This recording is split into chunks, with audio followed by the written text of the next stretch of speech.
Habang tumanda tayo marirealize natin na ang pinaka-important pala na wealth ay ang kalusugan.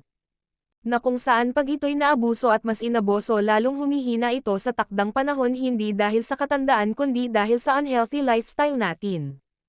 Palagi natin neglect ang ating katawan kesyo bata pa tayo at matagal pa masira ito kaya naman abuso ng abuso tayo sa simula pa lang tulad ng pag-inom ng maraming sugary drinks, pagyoyosi, coffee na maraming sugar nilalagay at iba pa.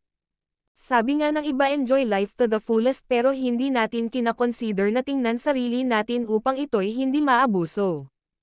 Ano ba dapat gawin para hindi maabuso katawan natin? Number 1. Choose to drink fewer 5 grams sugar per serving. Number 2. Maglaan ng oras mag-track ang or weekly tracker. Number 3. Make a new habit.